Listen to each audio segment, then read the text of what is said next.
We're seeing people come back to more natural ways. My patients are frustrated with the results that they've been getting in their journey to reclaim their health. When it comes to emergency room and trauma, we're really leaders in the world. But when it comes to overall health, we're mostly managing our pain and suffering. There are definite medications, but they're not turning the condition around. They're allowing you to live as long as you can without that much pain and suffering. So people are forced to look for other ways to manage their health concerns. They're asking the question, is it possible for me to turn the clock back and go to the point in my life where I wasn't sick? Could be 5 years ago or 10 years ago, at that point where their bodies hadn't broken down yet. Well, the science world, not the medical world, is really pointing towards looking very deep in the body at the cellular level. And when you look at that level, you start to see that if the person is ever going to change their health, they have to address helping the smallest unit of their body get healthy again. Normal cells perform many functions essential to maintaining good health. They must be able to take in nutrition and eliminate waste or toxins. Normal cells must defend themselves from intruders like unfriendly bacteria, fungi, viruses, and free radicals, and repair the damage done by them. In addition, cells must work together as a team, communicating with other cells to achieve optimal organ and immune system function. Research has already proven our cells need certain essential nutrients, 26 different vitamins, 72 or more trace minerals, numerous fatty acids, and amino acids. Since our bodies don't produce these, we must get them from our diet. Recently, scientists have discovered that there are at least 8 sugars, called monosaccharides, that our cells also need for optimal function.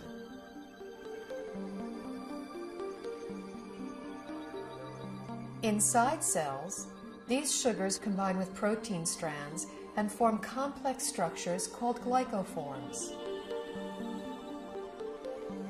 The exterior of a healthy cell is covered with a dense forest of these glycoforms.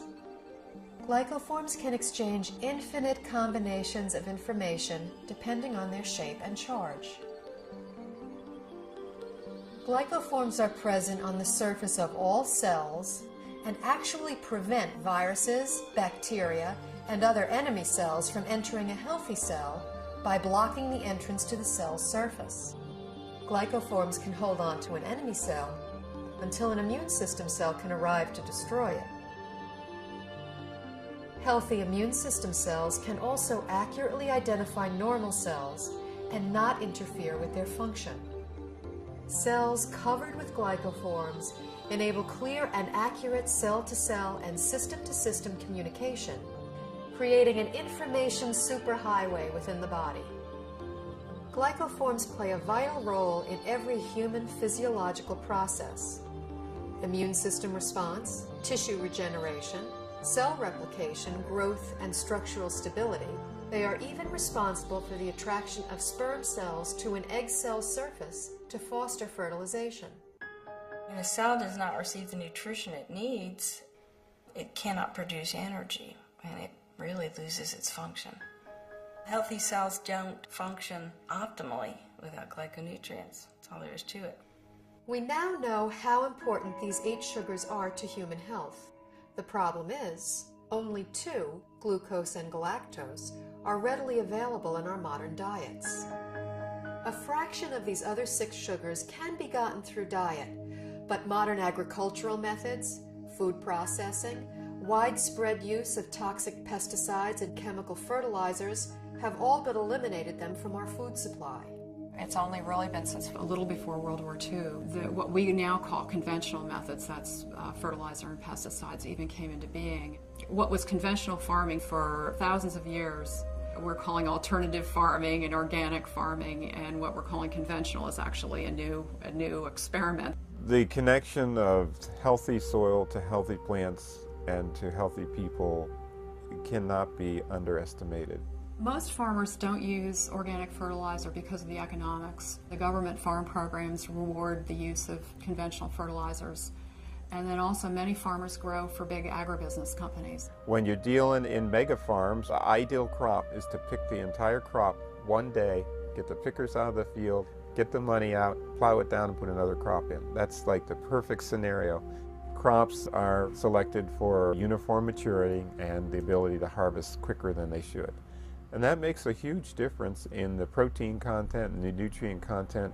Optimally, you want the fruits and vegetables to stay on the vine or on the tree or on the plant for as long as possible, because in those last few days before ripening is when the essential sugars are brought to the fruit or vegetable. Everything that is not picked at its peak, everything that is shipped any length of time begins to lose its nutritional value.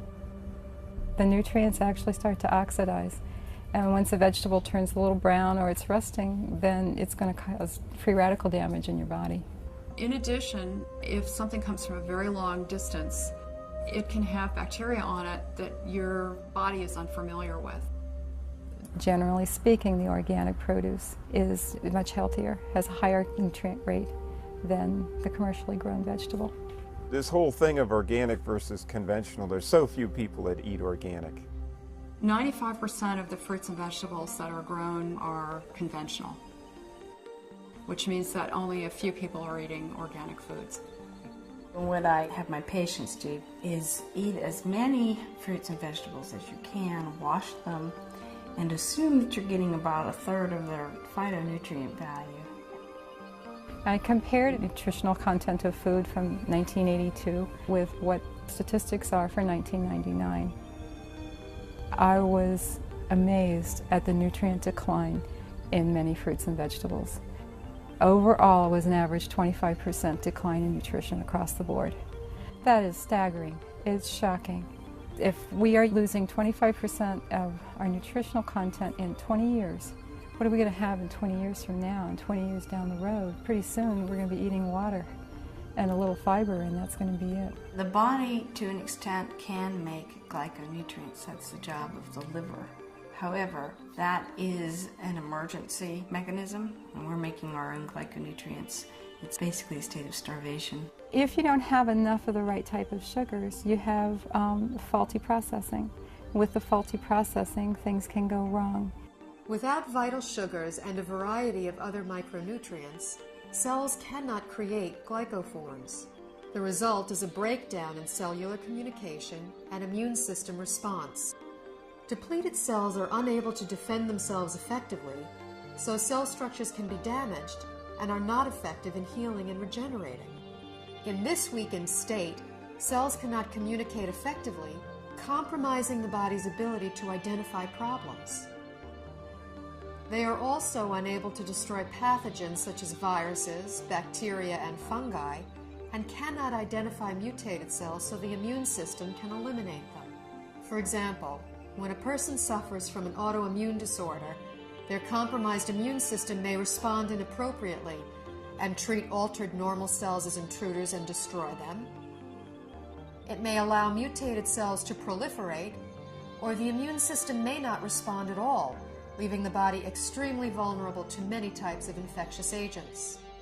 Because they're not getting everything they need from their diet, people are doing one of two things. The first thing they do is nothing, and many people are ending up with chronic diseases, or they're getting sick more often. Their health is somehow degraded as a result.